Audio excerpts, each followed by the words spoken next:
The bell above my door rang at 4:47 p.m., and I looked up from sorting returns.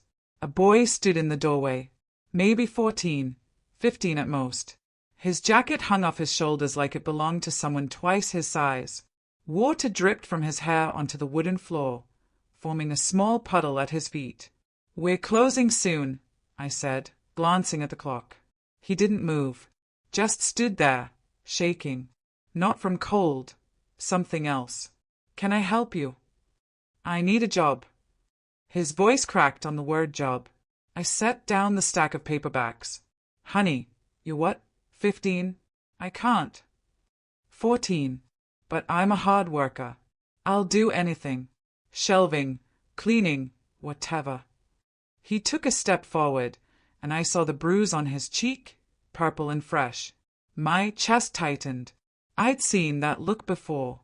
Hungry, desperate, trying so hard to look brave. "What's your name?" "Ethan." "And where are your parents, Ethan?"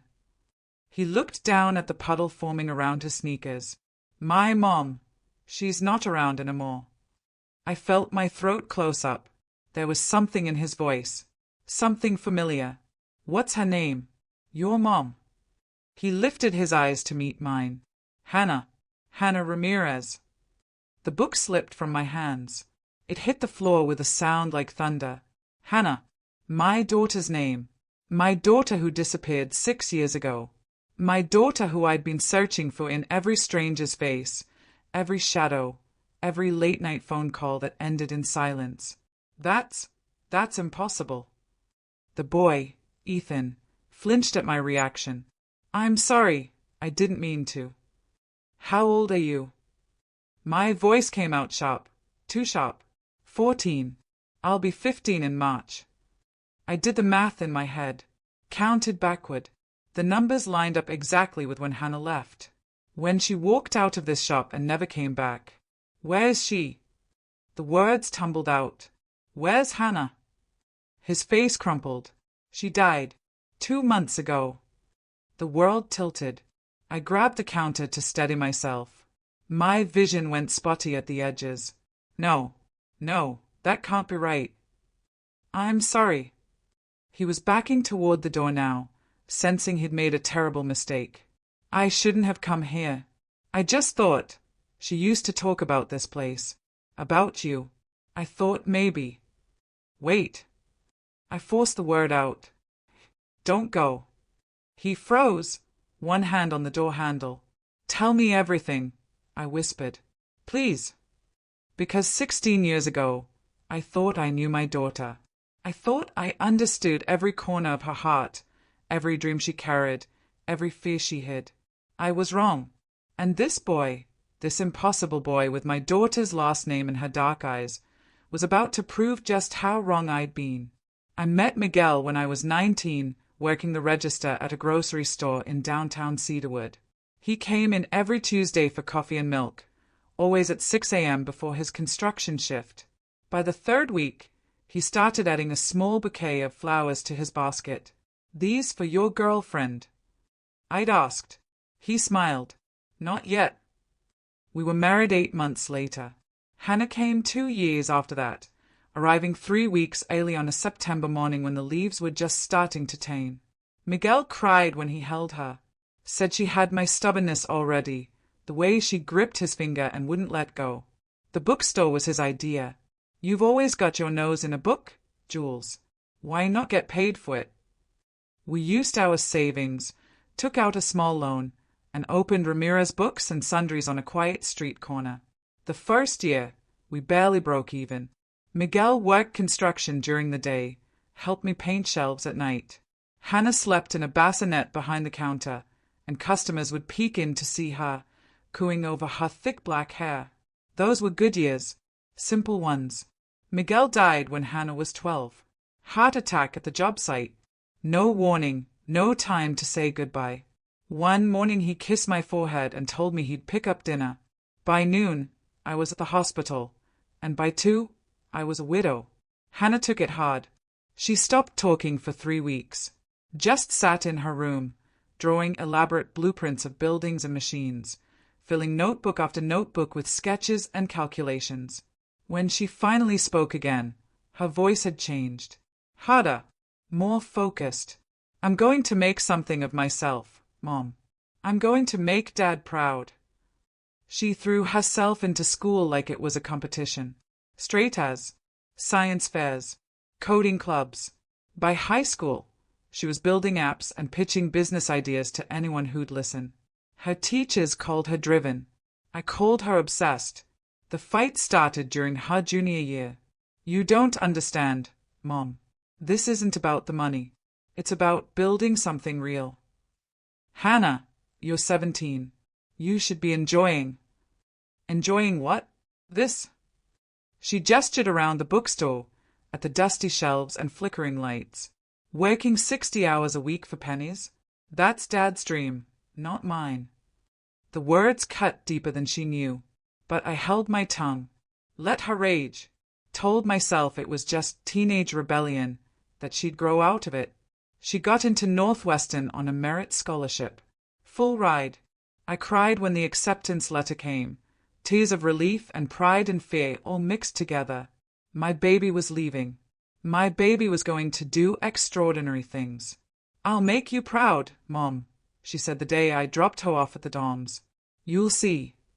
She came home for Thanksgiving, then Christmas. By spring break, the visits felt shorter, her patience thinner. That summer, the summer she turned 20, everything fell apart. She walked into the bookstore carrying a laptop and a leather portfolio. Wore a blazer I'd never seen before. Sat me down at one of the reading tables and opened a spreadsheet. I need to talk to you about an investment opportunity. I should have known then. Should have heard the rehearsed tone, the practice pitch. Hannah, what is this? It's my startup, a wellness subscription box. Curated self-care products delivered monthly. I've done the market research, built a prototype, even secured a potential partnership with a distributor. She clicked through slides showing profit projections, customer demographics, competitive analysis. It was impressive, professional, completely terrifying. That's wonderful, honey. But why are you showing me? I need capital. Initial investment to scale production. $150,000. The number hit me like a physical blow. Hannah, I don't have that kind of money. You do. She turned the laptop to show another spreadsheet. This one had my bookstore's financial information. How she'd gotten it, I didn't want to know. The property alone is worth $200,000. You could sell, take the profit, invest in something with actual growth potential. Sell. My voice came out hollow. You want me to sell Dad's bookstore? It's not Dad's anymore. He's gone, Mom. And this place is dying. Look at these numbers. You're barely breaking even. In 5 years, you'll be bankrupt. This bookstore is all I have left of him. No. Hannah closed the laptop. It's all you have left of the past. I'm offering you a future. We argued for 3 hours. Her voice got louder. Mine got quieter. She accused me of being afraid, of clinging to ghosts. I accused her of forgetting where she came from, of choosing money over family. I can't believe you won't even consider it. I can't believe you'd ask me to erase your father's legacy for a business idea. She stood up, grabbed her laptop, headed for the door. Hannah, wait. I thought you'd support me. I thought you'd finally see that I'm trying to build something bigger than this prison you've locked yourself in. This isn't a prison. It's a home. It's a tomb, Mom. And I'm not going to die in it with you. She left. I waited for her to cool down, to call and apologize. Days turned into weeks. I sent texts, left voicemails, heard nothing. Her best friend Tara finally told me Hannah had moved to San Francisco. Some tech accelerator program. Didn't want me holding her back anymore. That was 6 years ago. 6 years of silence. 6 years of wondering if she was safe, if she was happy, if she ever thought about me at all. 3 postcards arrived over the years. No return address. Just brief messages. Hope you're well. I'm happy. H. I kept them in my desk drawer. Read them so many times the paper started to wear thin. And now this boy, Ethan, stood in my shop, telling me Hannah was dead, and I realized I'd never know if those postcards were lies or truth, comfort or cruelty. She talked about me. I finally asked.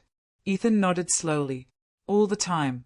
She said you made the best hot chocolate, that you used to read her stories every night, that this place smelled like cinnamon and old paper and safety. I pressed my hand against my mouth to keep from sobbing. Tell me what happened, I whispered. Start from the beginning. Don't leave anything out. He looked toward the window, where rain streaked the glass like tears. It's a long story. I have time. I locked the front door, flipped the open sign to closed. I have all the time in the world. The first month after Hannah left, I convinced myself she'd come back. She was angry, hurt. Young people say things they don't mean. Give her space, I told myself. She'll realize home isn't so bad. She'll miss the smell of old books and Saturday morning pancakes and the way I always left the porch light on. By month 2, I started calling. Her phone went straight to voicemail. The inbox filled up. Eventually, the number disconnected entirely. Tara came by the shop in December, shifting her weight from foot to foot, avoiding my eyes. Have you heard from her? I asked. Mrs. Ramirez, She twisted her scarf between her fingers. She made me promise not to say anything. My heart stopped.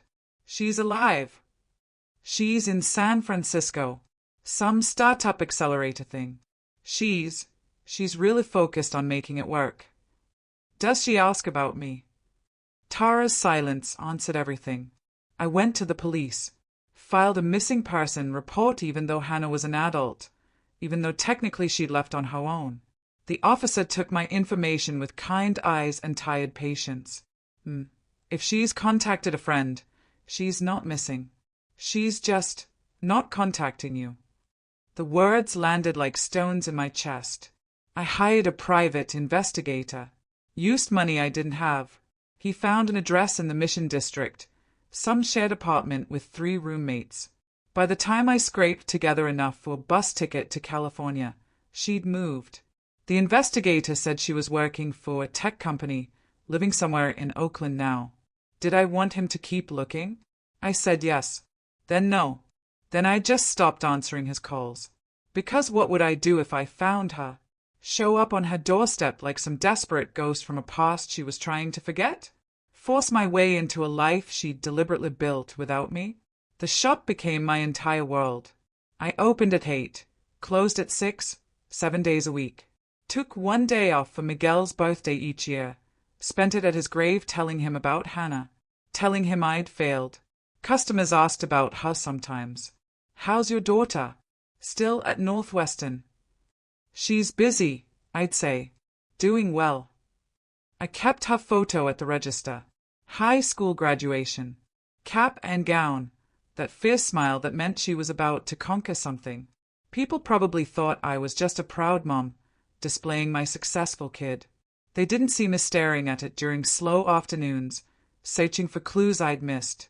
Some sign that she was planning to leave, that I could have stopped it, that I could have said the right words to make her stay. The postcards arrived like cruel little gifts. The first one came 8 months after she left. Chinatown, San Francisco. Generic tourist photo on the front. Hope you're well. I'm happy. H on the back. No return address. Postmarked 3 weeks before it reached me. I held it under the lamp, looking for hidden messages, codes, anything. Just 16 words and her initial. I memorized the handwriting. The way she curved the H. The little flourish at the end of happy. Was she really happy? Or was she convincing herself? The way I convinced customers business was fine when the register stayed quiet for hours. The second postcard took 14 months. Golden Gate Bridge at sunset. Hope you're well. I'm happy. H. Same words.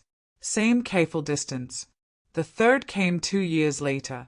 No landmark this time, just a street art mural. Hope you're well. I'm happy. H.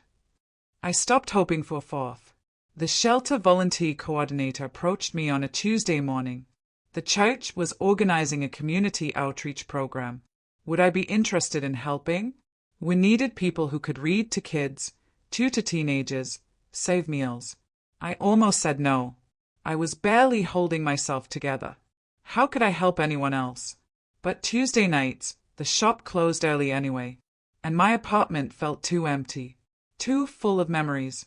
So I went. The first kid I helped, Marcus, 12 years old, reading at a third-grade level, reminded me of Hannah. Same fierce determination. Same refusal to admit when something was hard. We worked through phonics for an hour, and when he finally sounded out caterpillar correctly, his whole face lit up. I went home and cried for 3 hours, but I kept going back. I taught Marcus and then Sophia and then David. I served soup on Wednesday nights, sorted donated clothes on Saturdays, became one of those quiet, steady volunteers people relied on but never really noticed. It helped. Not enough to fill the hole Hannah left, but enough to stop me from falling completely into it. Helen, my friend from church, started joining me for coffee after volunteer shifts. "You're punishing yourself," she said one evening, stirring sugar into her mug. "She made her choice, Julia. You can't carry that forever. She's my daughter. And you're human. You did your best. Sometimes love isn't enough." I wanted to argue, wanted to explain that mothers don't give up, that somewhere in San Francisco my daughter was building a life that might crumble in a second, and I wouldn't be there to catch her. But Helen just squeezed my hand. "If she comes back, she'll come back. Until then, you have to live." Easier said than done. The years stacked up. The bookstore's roof leaked. The furnace broke twice. Amazon ate into my customer base. I started selling candles and greeting cards just to cover rent. Thought about closing a dozen times. Couldn't do it. This shop was the last thread connecting me to Miguel, to Hannah, to the family I used to have. If I sold it, if I walked away, what would be left? 2 years ago, the property developer approached me. Urban renewal project. They wanted the whole block. Their offer would have paid off my debt, funded retirement, maybe even a small apartment somewhere warm. I sat at my kitchen table with the contract for 4 hours, pen in hand, signature line blank. "Miguel, what do I do?" The house settled around me, pipes groaning, wind rattling the windows. No answers. I didn't sign. Helen asked me later, point blank, "Are you holding on to the shop or to Hannah?" I couldn't answer. Didn't know myself. The phone call started last year. Late at night. Midnight, 1 a.m. I'd answer, breathless, hoping. Silence on the other end. Not dead silence. I could hear breathing, street sounds, once the distant wail of a siren. "Hannah." I whispered into the void. Click. Dial tone. After the third call, I stopped saying her name. Just listened. Waited. Sometimes for a full minute before they hung up. Was it her? Some sick prank? A wrong number? I told myself it didn't matter. But I stopped silencing my phone at night. Then came the sketch. 3 days before Ethan walked through my door, I found it slipped under the shop's entrance. Rain-stained paper. Pencil drawing of my bookstore at sunset. The open sign glowing warm in the window. At the bottom, in K-full block letters, "Thank you for always keeping the light on. E." My hand shook so badly I almost tore it. Ethan. Was that his name? Or someone else?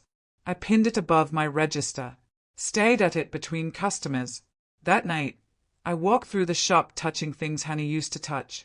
The carved wooden shelf where she'd etched her initials at age 9. The reading nook where she'd devoured Roald Dahl.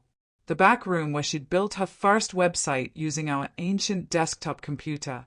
She was everywhere and nowhere. And I realized I'd been waiting 6 years for a ghost. Until that rainy afternoon when a boy walked in asking for a job and spoke my daughter's name like a prayer. Now he sat across from me at the reading table, picking at the sandwich I'd made him, about to explain how my daughter died without me knowing she was sick, without me holding her hand, without me telling her one last time that I loved her more than any bookstore, any past, any pride.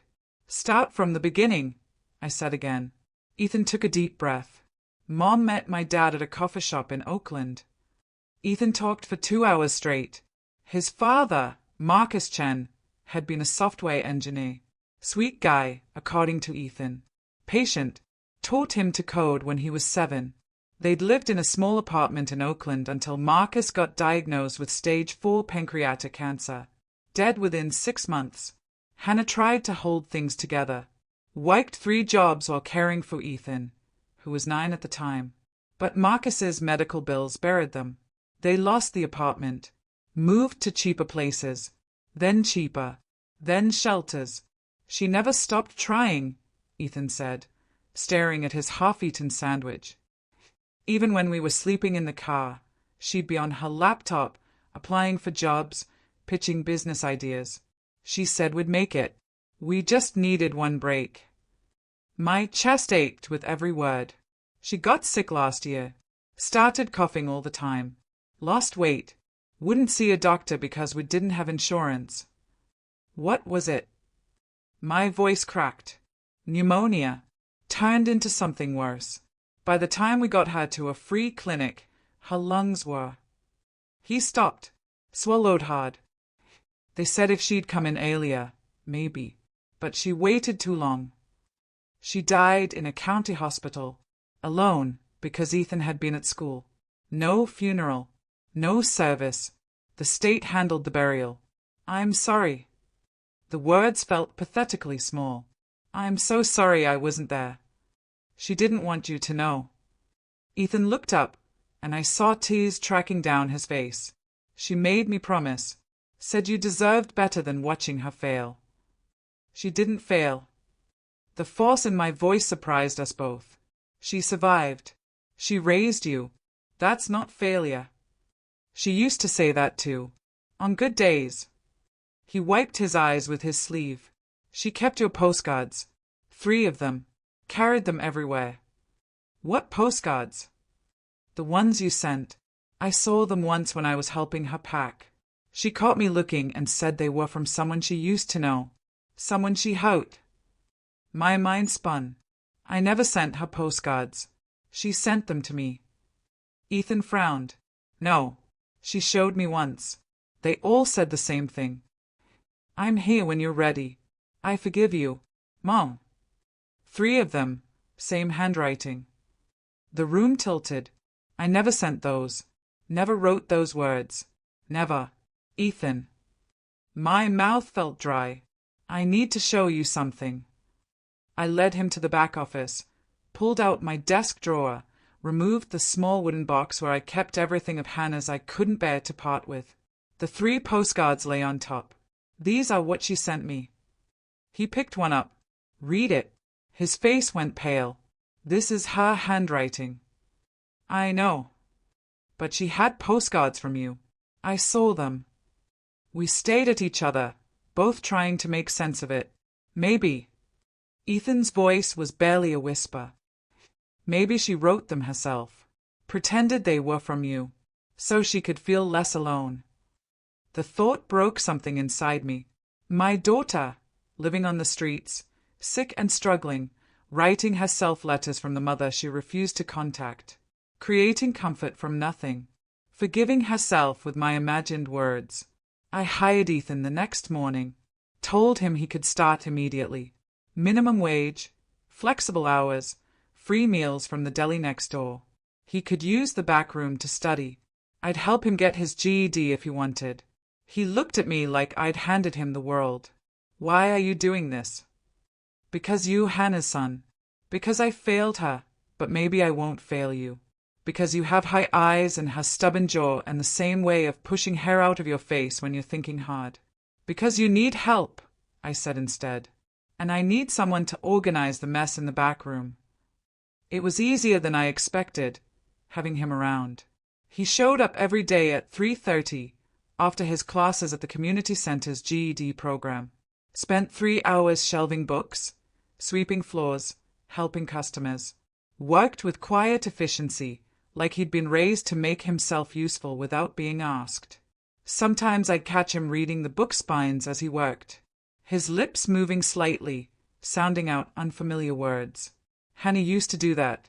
Used to run her fingers along the titles like they were precious secrets. One afternoon, I found him in the literature section, completely absorbed in a worn copy of The Alchemist. "That was Hannah's favorite," I said. He jumped, nearly dropping the book. "Sorry, I wasn't slacking. It's fine. Take it home if you want." "Really?" "Consider it a job pike. Read anything you want." His smile could have powered the whole shop. Over the next 2 weeks, I learned Ethan in pieces. He liked hot chocolate with extra marshmallows. Read science fiction, but secretly preferred mysteries. Hummed while he worked, usually off-key. Laughed at bad puns the same way Hannah used to, trying to fight it, failing, giving in to full-body giggles. He was careful with money. I'd give him his weekly pay, and he'd immediately disappear to the bank. Came back with groceries, usually cheap stuff. Ramen, peanut butter, day-old bread from the discount rack. "Where are you staying?" I asked one evening. "Around." He wouldn't meet my eyes. "Ethan, there's this shelter on 5th. They let me keep a locker there. It's fine." It wasn't fine, but I didn't push. Not yet. He opened up slowly. Mentioned Marcus teaching him chess. Hannah reading him Harry Potter when they lived in the car. A teacher who'd helped him stay in school even when they moved 6 times in 1 year. Mom always said education was the only thing nobody could take from you. His voice went soft. She made me promise I'd finish high school no matter what. Did she talk about me? I tried to keep my voice steady. Sometimes, late at night when she couldn't sleep, she'd tell stories about growing up here. The bookstore. Your husband, my grandfather, I guess. She said he built all these shelves by hand. He did. I ran my hand along the nearest shelf, feeling the worn wood. Every single one. She said she wished she could have said goodbye to him, that she left before telling him she loved him. He knew. He always knew. We worked in comfortable silence after that. Him shelving, me reviewing invoices. The rain picked up outside, drumming against the windows. Then Ethan called out from the far corner, "Hey, what's this?" I looked over. He was crouched by the old wooden shelf near the window, the one Miguel had built first, all those years ago. Someone carved their name here. He traced the letters with his finger. Hannah, in a heart. I walked over, looked down at the carving I'd memorized long ago. Hannah, age 9, fresh pocket knife from her birthday. I'd been furious. Miguel had laughed. "Let her mark her territory," he'd said. "This place is hers too." "My mom used to do that," Ethan whispered. "Sign her name with a heart. On napkins, receipts, whatever. She said it was her signature." Our eyes met. "Ethan, how old did you say you were?" 14. Almost 15. I did the math again. Slower this time. Hannah left 6 years ago. Ethan was 14. He was born before she left. Before the fight. Before the startup dreams. Before everything fell apart. Which meant, Ethan, did Hannah ever tell you about her life before California? He shook his head. She didn't talk about it much. Said it hurt too much to remember. That night, after Ethan left for the shelter, I pulled out the box again. Not the postcards this time. The letters underneath. Emails I'd printed and saved. Photos I couldn't look at without breaking. Hannah's report cards, her drawings, her college acceptance letter. And at the very bottom, sealed in an envelope I swore I'd never open, the letter Hannah had left on my pillow the night she disappeared. My hand shook as I broke the seal. The letter was written on notebook paper, the edges torn and uneven. Hannah's handwriting, rushed and shaky. "Mom, by the time you read this, I'll be gone. Please don't try to find me. I'm not missing. I'm choosing to leave. I know you think I'm being selfish, choosing my dreams over our family. Maybe I am. But I can't breathe here anymore. Every time I look at those bookshelves, I see Dad's hands building them. Every time you smile at me, I see him in your eyes. And it hurts so much I can't stand it. You asked me once why I wanted to leave so badly. The truth is, I'm not running towards something. I'm running away from grief, from guilt, from the feeling that if I stay in this town, in this shop, I'll drown in everything we're lost. I need to build something new, something that's mine. Not Dad's legacy or your comfort, mine. Maybe someday you'll understand. Maybe someday I'll come back and we can fix this. But right now, I need space to figure out who I am when I'm not drowning. I love you, even though I'm terrible at showing it. Hannah. I read it 3 times, then 3 more. 6 years I'd spent imagining what she might have written. Angry accusations, cold distance, anything but this raw, aching honesty. She wasn't running from me. She was running from pain. And I'd let pride and hurt keep me from seeing it. I pulled out my phone, searched for the lawyer who'd contacted me weeks ago, Ms. Anderson, handling some estate matter. Left a voicemail asking her to call back. Said it was urgent. Then I did something I should have done years ago. I wrote Hannah a letter. Dear Hannah, I got your letter. The one you left 6 years ago. I know you're gone now. Ethan told me everything. But I need to say this anyway. Maybe to you, maybe to myself. You weren't selfish. You were grieving. And I was so lost in my own grief that I couldn't see yours. When you wanted to sell the shop, I thought you were erasing Dad. I didn't realize you were trying to survive him. I forgive you for leaving. And I hope, wherever you are, you've forgiven yourself. I met Ethan. He's beautiful and smart and kind. He has your eyes and your determination and your terrible sense of humor. You raised him right, even when everything went wrong. I'm going to take care of him now, the way I should have taken care of you. I love you. I always did, even when I was too stubborn to say it. Mom. I folded it, put it in an envelope, addressed it to Hannah's last known address even though I knew it would come back undeliverable. Some letters aren't meant to reach their destination. They are meant to free the sender. Ethan came in the next morning carrying a backpack that looked like it weighed more than he did. Rough night? I asked. Shelter was full. Slept under the bridge. He said it casually, like he was talking about the weather. My heart clenched. That's not happening again. Mrs. Ramirez, I'm fine. You're not fine. And it's Julia. Just Julia. I took a breath. The apartment above the shop has been empty for months. My old tenant moved out, and I haven't bothered finding a new one. You can stay there. His eyes went wide. I can't afford. Free room and board in exchange for opening the shop in the mornings and helping with inventory on weekends. Deal. That's too much. You barely know me. I know enough. He stared at me for a long moment. I watched him fight with pride, with disbelief, with hope. So the same battle Hannah must have fought 1,000 times, whether to accept help or keep drowning alone. Okay, he whispered. Thank you. We spent the afternoon cleaning out the apartment. It wasn't much. 1 bedroom, tiny kitchen, bathroom with a shower that only worked if you jiggled the handle, but it had heat and a lock and a bed with clean sheets. Ethan stood in the doorway, looking around like it was a palace. My mom would have loved this place. Tell me about her. I sat on the old couch, patted the cushion beside me. Not the sad parts, the good parts. He Saturday, smiled a little. She sang in the shower. Terrible voice, didn't care. She'd make up lyrics to famous songs. Like, she'd turn Bohemian Rhapsody into a song about grocery shopping. I laughed. She did that as a kid too. Drove Miguel crazy. She was obsessed with hot sauce. Put it on everything. Even ice cream once, on a day. Who dared her? Me. I was 10. It was disgusting, but she ate the whole bowl just to prove a point. We traded stories for hours. I told him about Hannah's science fair disaster in 8th grade, when her volcano exploded prematurely and covered the gym floor in red foam. He told me about the time Hannah convinced him they could live on nothing but rice and hot dogs for a month to save money for new shoes. Did it work?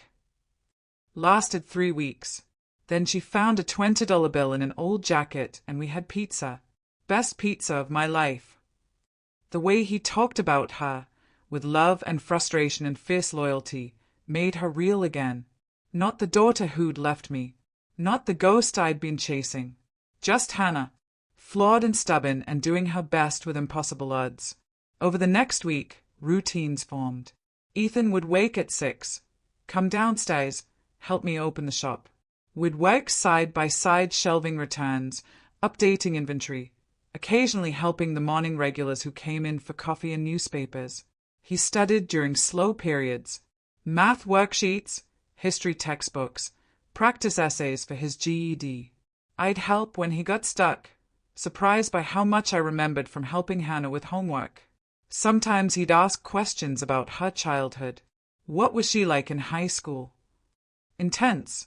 She'd stay up until 2 a.m. working on projects, then wake up at 6 for swim practice. I kept telling her she needed to sleep. She'd tell me sleep was for people with smaller ambitions. Sounds about right. He smiled. She used to tell me ambition was a muscle. You had to exercise it or it would atrophy. Did you believe her? I wanted to, but mostly I just wanted her to rest. One afternoon, I found him at the old computer in the back room, clicking through ancient photo albums I'd digitized years ago. Sorry, he said quickly. I was looking for the inventory spreadsheet and found these instead. It's okay. You can look. He clicked through slowly. Hannah at age 4, covered in finger paint. Hannah at 7, missing her front teeth. Hannah at 10, holding up a trophy from her Feist coding competition. She looks happy. She was, most of the time. He stopped on a photo from Hannah's Sweet 16. She stood between me and Miguel, all of us laughing at something outside the frame. Miguel's arm around her shoulders, my hand on her back. None of us knowing we only had 2 more years together. I wish I could have met him, Ethan said quietly. He would have loved you, would have taught you to build things, told terrible dad jokes, snuck you cookies before dinner. Like you do. I blinked. What? You put chocolate chip cookies in my lunch every day. You think I don't notice? Heat crept up my neck. You're a growing teenager. You need snacks. My mom used to do that too. She'd skip meals to save money, but she'd always make sure I had something sweet. His voice caught. Said life was hard enough without missing out on chocolate. I reached over, squeezed his shoulder. Smart woman. The smartest. That evening, after closing, Ethan asked if he could help cook dinner. I had been planning to heat up canned soup, but he insisted on making spaghetti from scratch. Mom taught me. It was one of the few things we could make cheap and filling. We worked together in my small kitchen, him boiling noodles, me chopping vegetables for sauce. He moved with practiced efficiency, the muscle memory of someone who'd cooked 1,000 meals under pressure. You're good at this. Had to be. Mom was always working. I learned to feed myself pretty early. The words hung heavy. Hannah, exhausted and desperate, trying to keep them both alive. Ethan, still a child, learning adult skills because he had no choice. I'm sorry she had to go through that alone. She wasn't alone. She had me. That's not the same as having help. He turned off the stove, drained the pasta. She always said we were a team, that as long as we had each other, we'd figure it out. She was right about that. We ate at my small kitchen table. The spaghetti was simple but good. He'd added hot sauce to his portion, just like Hannah used to. This is nice, he said between bites. Eating with someone. I got used to eating alone. You'll never have to do that again. Not while I'm here. He looked up, eyes shiny. Promise. Promise. After dinner, We washed dishes together. Him scrubbing, me drying. The radio played quietly in the background. For the first time in 6 years, my kitchen felt warm. He went back to his apartment around 9. I heard his footsteps on the old stairs, the creak of his door opening and closing. And I realized something that should have been obvious from the start. Ethan wasn't just Hannah's son. He was my second chance. A chance to love better, to listen more, to hold on without suffocating. To be the family Hannah needed, but I was too hurt to give her. I pulled out the box one more time. Looked at the letter I'd written to Hannah. Added a postscript. P.S. I found him. Our boy. And I won't let him go. Then I tucked it away and went to bed. Upstairs, through the thin ceiling, I could hear Ethan moving around. Water running. The soft thud of him dropping his backpack. The creak of bed springs as he settled in. The sounds of someone finally home. Ms. Anderson called back 3 days later. Mrs. Ramirez, I have some information regarding your inquiry about Hannah Ramirez. I gripped the phone tighter. Yes. I'm handling the estate of Marcus Chen. He passed away 5 years ago, and there were some unclaimed assets, mostly personal effects. During the inventory, we found a box addressed to you. It was marked returned to sender multiple times, but never actually returned. Would you like me to forward it? My heart hammered. How soon can you get it here? I can overnight it. Should arrive tomorrow. I couldn't sleep that night. Kept checking the clock. 3 a.m. 4. 5. At 6:30, I gave up and went downstairs to make coffee. Ethan found me there at 7, staring at my empty mug. You okay? Fine. Just couldn't sleep. He didn't believe me, but he let it go. We opened the shop together, wiped through the morning rush, pretended everything was normal. The package arrived at 2:15. My hands shook as I signed for it. A medium-sized box, taped and retaped, covered in postal marks and forwarding labels. My old address, the one I'd lived at before Miguel died. No wonder it never reached me. I'd moved twice since then. What's that? Ethan asked. Just some paperwork. Nothing important. The lie tasted bitter. I waited until he went upstairs for lunch. Then I locked the shop door, flipped the sign to closed, and carried the box to the back room. Inside, a stack of letters, each in its own envelope, all addressed to me in Hannah's handwriting, all stamped return to sender. I counted them. 17 letters spanning 4 years. The first was dated 8 years ago, just weeks after she'd left. Mom, I'm sorry. I know I don't deserve forgiveness, but I'm sorry anyway. I said terrible things. Things I can't take back. You were right. The shop isn't a prison. I was just too angry and scared to see it. I'm in San Francisco, sharing an apartment with 3 other people, working at a coffee shop during the day, teaching myself to code at night. It's harder than I thought it would be. I miss you. I miss Dad. I miss home. Can we talk? Hannah. I pressed my hand against my mouth. She tried to reach out, tried to come back, and I never knew. The second letter came 3 months later. Mom, I haven't heard from you. I don't blame you. I wouldn't forgive me either. But I need to tell you something. I met someone.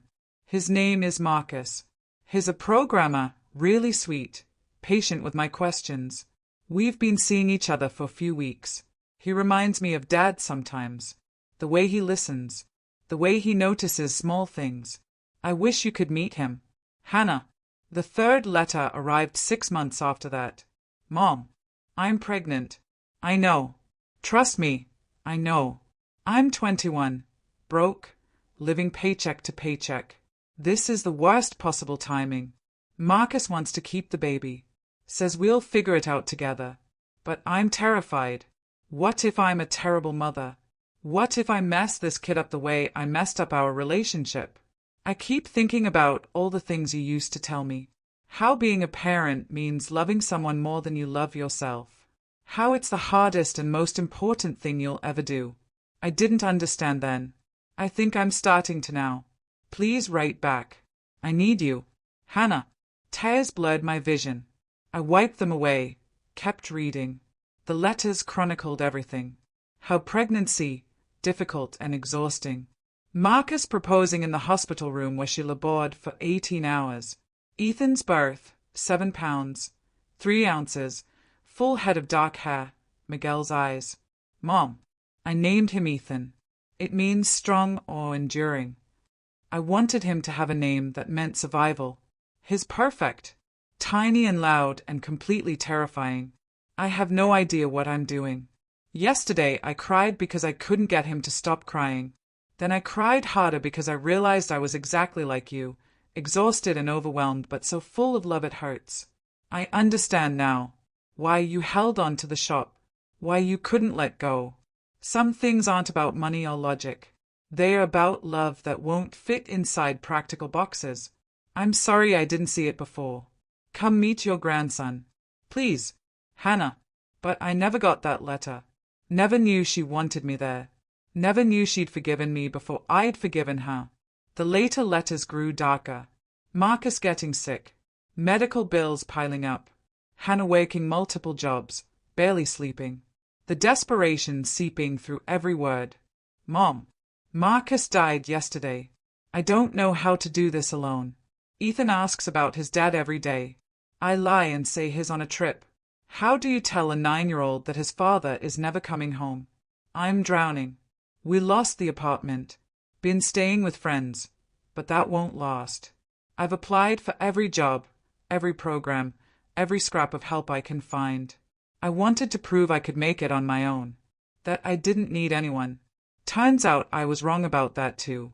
If these letters ever reach you, know that I loved you. That I never stopped being your daughter, even when I was too proud to admit I needed my mother. Hannah. The last letter was dated 2 years ago. Just a few lines on torn notebook paper.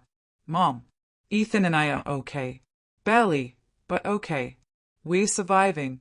I think about you every day. Wonder if you're still running the shop. If you ever think about me. If you've forgiven me yet. I hope you have. Because I finally forgave myself. Your daughter always, Hannah.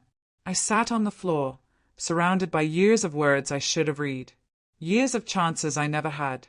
Years of my daughter reaching out across the silence, trying to build a bridge back home. And I'd been sitting here, waiting for her to walk through the door, when she'd been sending letters the whole time. My phone buzzed.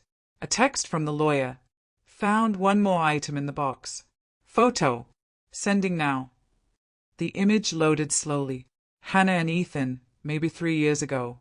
They stood in front of a shelter, both wearing donated coats too big for their frames. But they were smiling. Hannah's arm around Ethan's shoulders, his head leaning against hers. On the back, in Hannah's handwriting, "We're okay, Mom. We're going to be okay." But they weren't okay. She got sick, died alone in a hospital, left Ethan with nothing but stories and postcards and the desperate hope that maybe, somewhere, his grandmother still existed. I had to tell him. He deserved to know that Hannah had tried, that she'd wanted me in their lives, that the silence wasn't hate or abandonment, just letters that never found their way home. I gathered the letters, carried them upstairs to Ethan's apartment, knocked on the door. No answer. Ethan. I tried the handle. Unlocked. Pushed it open. The apartment was empty. Not just empty. Cleared out. His backpack gone. The spare clothes I'd bought him, gone. The books he'd been reading, gone. On the small table, a note in his careful handwriting. Julia, thank you for everything. You gave me more kindness in 3 weeks than I've had in years. But I can't stay. You remind me too much of her, and it hurts to see what I lost. I'm sorry, Ethan. No, no, no, no. I ran downstairs, checked the shop, called his name. Nothing. Grabbed my phone, dialed the number he'd given me for emergencies. Straight to voicemail. He was gone. History repeating itself. Another person I loved, running from pain I couldn't fix. I slumped against the counter, clutching the letters, wondering how many times a heart could break before it stopped healing. The bell above the door chimed. I looked up, ready to tell whoever it was that we were closed. A woman stood in the doorway, thin, exhausted, soaked from the rain, hair tangled, clothes worn, but her eyes, dark and fierce and achingly familiar. "I'm looking for my son," she said. "His name is Ethan." The letters slipped from my hands, scattered across the floor like fallen leaves. "Hannah." She stared at me, recognition and shock warring across her face. "Mom." For a long moment, neither of us moved. She looked so different, older, harder around the edges. The fierce girl who'd stormed out of my life had been replaced by someone who'd survived things that left marks you couldn't hide. But she was alive. My daughter was alive. "You're dead," I whispered. Ethan said. "Ethan's here." She stepped forward, frantic. "Where is he? Is he okay?" "He left. Maybe an hour ago. I don't know where." Hannah's face crumpled. "No, no. I finally tracked him down. I can't lose him again." Again. She leaned against the doorframe like her legs might give out. "Can I sit? This is going to take a while." I locked the door behind her, led her to the reading area, made tea with shaking hands, sat across from her, this ghost-made flesh, trying to reconcile the person in front of me with the daughter in my memory. "Start from the beginning," I said. Hannah wrapped her hands around the mug. "The beginning. That's 6 years of mistakes and bad decisions. You sure you want to hear it?" "All of it." She took a breath. "I didn't die, obviously, but I came close. The pneumonia Ethan told you about, it was real. I spent 3 weeks in the hospital. They said I was lucky to survive." "Where was Ethan?" "Foster care. Emergency placement. I had no family listed, no emergency contacts. The state took him while I was unconscious." Her voice cracked. "By the time I got out, they'd moved him to a group home. Wouldn't tell me where. Said I was an unfit parent." "Hannah." "They were right. I was. I'd let us become homeless. Let myself get so sick I nearly died. What kind of mother does that? One who's doing her best with impossible circumstances." She laughed bitterly. "That's generous. Anyway, I fought to get him back. Went to every hearing, every meeting. Proved I had a job, an apartment, stability. Took 9 months. 9 months of not knowing if he was okay, if they were treating him right, if he hated me." "Did you get him back?" "For 3 weeks. She stayed into her tea. "Then my boyfriend, ex-boyfriend now, he came back into the picture. I thought I'd gotten away from him, but he found us. Started showing up at the apartment, making threats. Ethan was terrified." "Did he hurt you?" "That's not important." "Hannah, did he hurt you?" Her silence was answer enough. "I reported him, got a restraining order. But paper doesn't stop determined people. He violated it twice before the cops took it seriously. During the second time, Ethan ran, just grabbed his backpack and disappeared. I came home from work and he was gone." "When was this?" 4 months ago. I've been searching ever since. Shelters, streets, every place I thought he might go. Then I got a call from a friend, said they saw him here, in Cedarwood, asking about Ramirez's books. I pressed my hand to my chest. "He's been with me for 3 weeks." 3 weeks. Her eyes filled with tears. "Was he okay? Did he eat? Did he?" "He was safe. I gave him a job, a place to stay, food. He's a good kid, Hannah. Smart and kind and resilient." "That's despite me, not because of me." "That's not true." "Isn't it? I dragged him through hell. Multiple schools, unstable housing, watching his father die, watching me nearly die. He deserved better. He had you. That was enough." Hannah shook her head. "I read your letters. The ones you wrote when I was pregnant, when Ethan was born. You said being a mother meant loving someone more than yourself. But I couldn't figure out how to do both, love him and survive. Every choice came down to, do I pay rent or buy him new shoes? Do I work overtime or spend time with him? Do I keep him close or let him go so he has a chance at something better? Those aren't fair choices. No, but they are the ones I had to make. I reached across the table, took her hand. She flinched but didn't pull away. Why didn't you come home? After Marcus died, after things got hard, why didn't you call me? Pride, shame, fear. She wiped her eyes. You were right about the startup. It failed within a year. Lost all the money Marcus and I had saved. Then he got sick, and I realized I'd wasted our last stable year together chasing a dream that meant nothing. You were trying to build a future. I was trying to prove I didn't need you, and look where it got me. She gestured at herself. 6 years later, I'm exactly what I swore I'd never be, desperate, broke, and crawling back to my mother. You're not crawling. You're standing. That's different. She looked at me properly for the first time. Really looked. Saw the grey in my hair, the lines around my eyes, the weight of years without her. You kept the shop. I kept everything. Your room, your books, the carved shelf where you signed your name.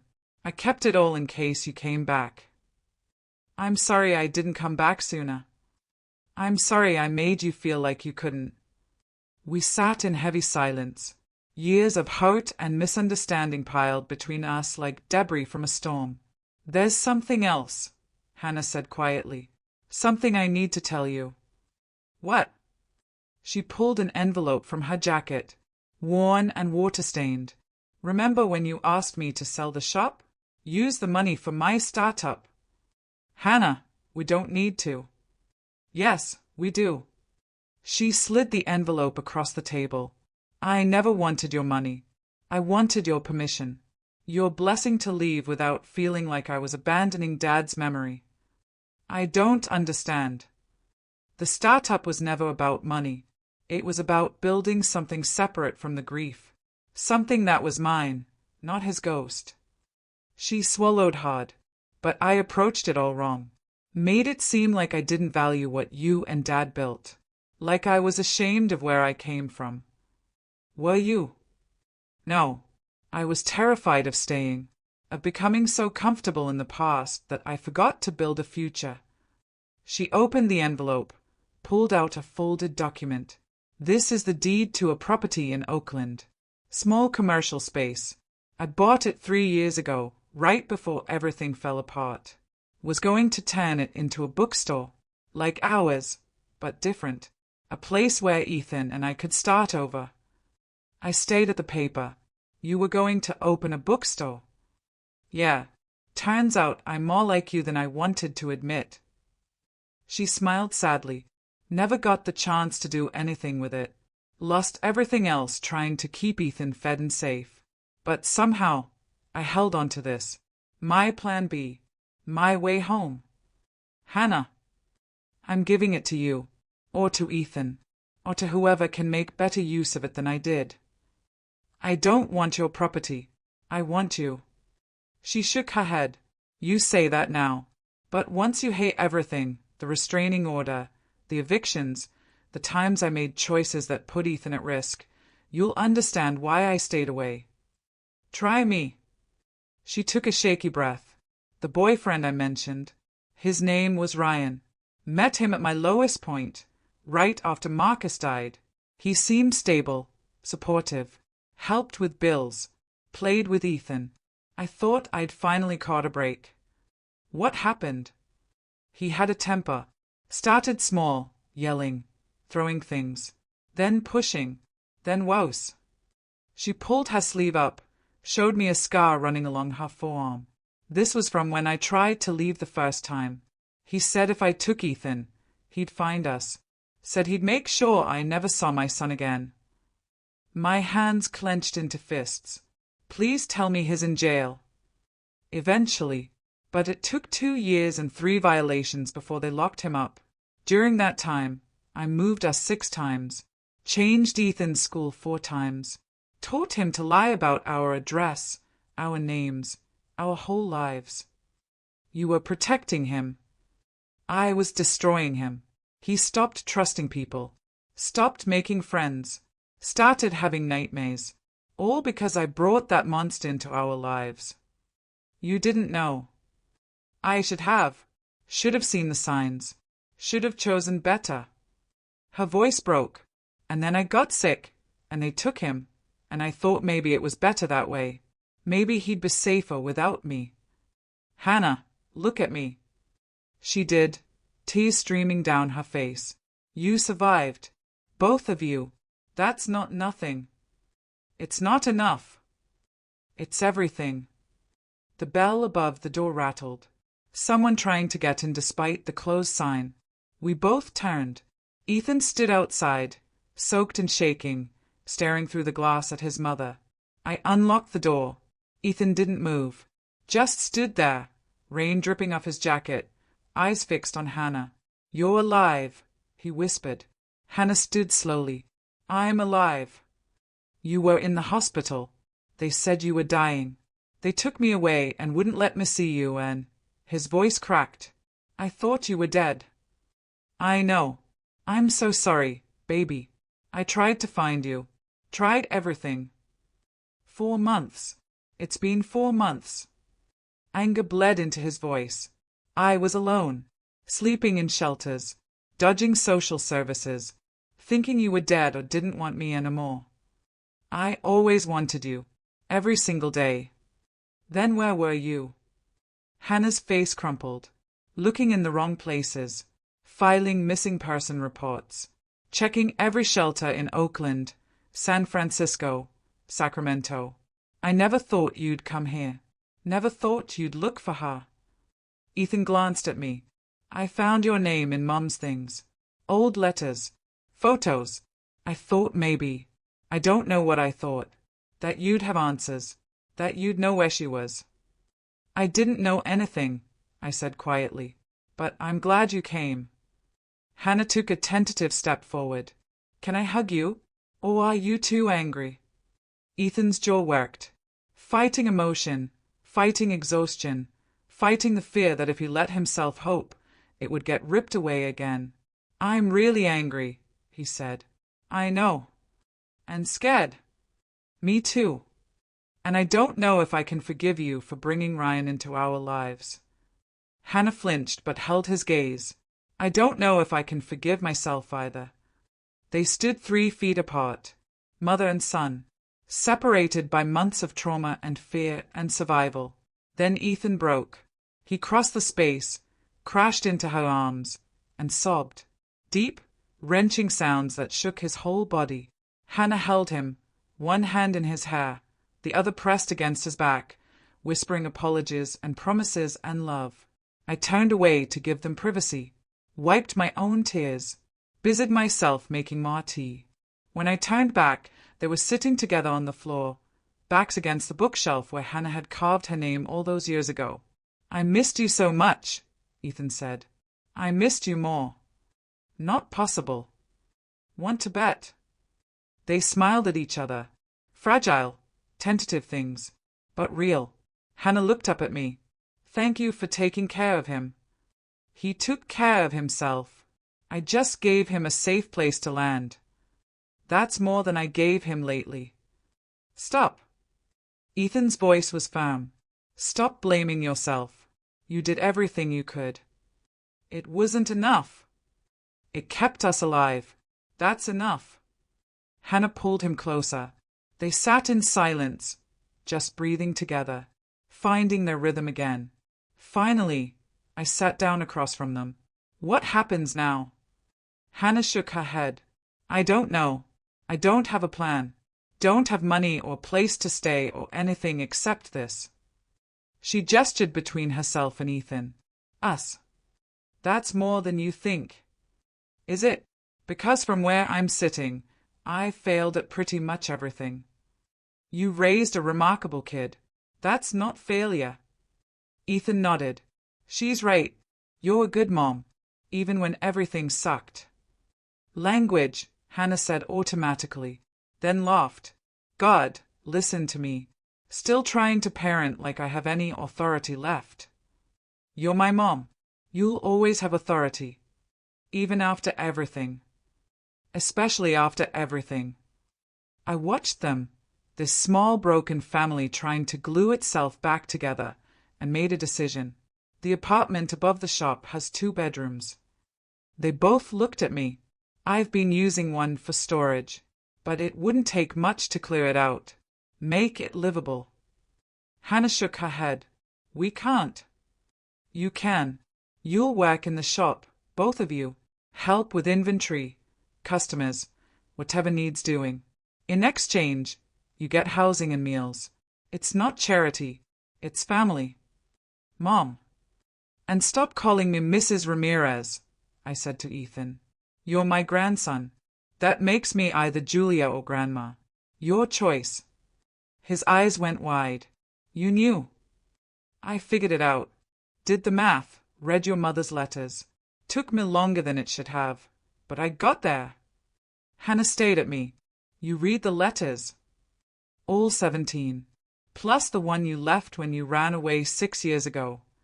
I pulled them from my bag, set them on the floor between us. I'm sorry I never got them when you sent them. Sorry you thought I didn't care. I never thought you didn't care. I thought I'd hurt you too badly to fix it. You can't hurt me worse than losing you did. And I don't want to waste my years being stubborn and proud when we could be together. Ethan looked between us. So we can stay? All of us. All of us, I confirmed. For as long as you need. Hannah wiped her eyes. I don't deserve this. Probably not. But you're getting it anyway. That's what family does. We mess up. We forgive. We try again. What if I mess up again? Then we'll figure it out. Together. We moved them in that night. Didn't take long. They barely had anything. A few changes of clothes. Some books. The letters and photos Hannah had carried through years of instability. I cleared out the spare room while they showered and changed into clean clothes I'd bought Ethan weeks ago. Made up the bed with fresh sheets. Put flowers on the nightstand because Hannah used to love fresh flowers. They emerged looking almost human. Still exhausted. Still carrying weight you couldn't see. But cleaner. Safer. We ordered pizza. Sat around my kitchen table, our kitchen table now, and talked about small things. Favorite movies. Books they'd read. Stories from Ethan's childhood that made Hannah laugh and cry. Around midnight, Ethan fell asleep on the couch mid-sentence. Hannah carried him upstairs. He was too big for it, really, but she managed. Tucked him in like he was still small. Kissed his forehead. When she came back down, she found me at the shop counter, organizing the letters by date. What are you doing? Trying to fill in the blanks. Understand what I missed. She sat beside me. There's a lot of blanks. We have time now. Do we? Or are you going to realize I'm a mess and change your mind? I set down the letters, turned to face her fully. Hannah, look at me. She did. You are a mess. So am I. So is everyone who's lived through hard things. But you survived. You kept your son alive and safe and loved. You fought when most people would have given up. That's not failure. That's victory. Doesn't feel like victory. Because you're still in it. Still fighting. But someday, you'll look back and see how strong you were. How much you endured. She rested her head on my shoulder. I missed you. I missed you too. Every single day. Think we can make this work? All 3 of us under one roof. I think we have to try. Because the alternative, losing you again, that's not something I can survive twice. We sat there in the quiet shop, surrounded by books and memories and hope. Outside, rain pattered against the windows. But inside, we were warm. Hannah fell asleep against my shoulder around 2 a.m. I didn't move. Just sat there holding my daughter, the way I used to when she was small, and the world made sense. The next morning, I woke them both early. Made pancakes, Hannah's favorite. We ate together, the 3 of us, navigating the awkwardness of new routines. What happens today? Ethan asked. Today, we open the shop. Tomorrow, we'll figure out school enrollment for you. Next week, we'll look into job training for your mom. But today, we just exist. Together. That simple. That complicated, I corrected, but worth it. Hannah squeezed my hand. Thank you for not giving up on me. Never, not ever. We opened Ramirez Books and Sundries at 9 a.m. sharp. The three of us working side by side, shelving books, helping customers, learning how to be a family again. It wasn't perfect. Hannah had nightmares. Ethan had trust issues. I had moments of fear that they'd leave again. But we stayed. We fought. We forgave. We built something new from the broken pieces of what we'd lost. And the bookstore, Miguel's legacy, my prison, Hannah's starting point, became what it was always meant to be. Home. 3 months have passed since that rainy afternoon when everything changed. The bookstore looks different now. Fresh paint on the walls. New shelves built by Ethan. Miguel would be proud. The reading corner expanded to fit 3 people instead of 1. Some mornings, I wake up and think it was all a dream. That Hannah and Ethan will be gone when I come downstairs. But then I hear footsteps above me. Laughter. The sound of my daughter teaching my grandson how to make pancakes the way I taught her. We're not perfect. Hannah still has moments where the past catches up to her. Days when she can't get out of bed, when the weight of everything she survived presses too hard. Ethan has nightmares about Ryan, about being taken away, about losing his mother again. But we're here, together, fighting through the hard days and celebrating the good ones. Last week, a customer asked Ethan about his family. He looked at Hannah, then at me, and said, "This is my mom and my grandma. We run this bookstore together." The pride in his voice made me cry right there at the register. Hannah enrolled in business classes at the community college. Says she wants to help expand the shop, maybe add a coffee bar, host author events. The girl who once wanted to burn this place down now spends her evenings drawing up renovation plans. "We'll call it Ramirez and Sons," she said last night. Even though Ethan's technically a grandson, Dad would have liked that. I think Miguel would like all of this. The noise, the chaos, the second chances we're giving each other. Yesterday, I found Hannah in the back room, reading through the old letters. The ones she sent, the ones I wrote but never sent. Years of words finally finding their home. "Do you think we wasted all that time?" she asked. "No," I told her. "We spent it becoming people who could appreciate this moment." She hugged me, long and tight, the way she used to when she was small and scared of thunderstorms. "I love you, Mom." "I love you too, baby. Always have. Always will." I once thought losing my daughter was the end of my story. Turns out, it was just the middle. The hard part.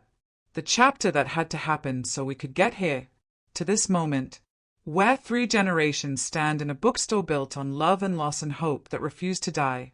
Where forgiveness isn't a single moment but a daily choice.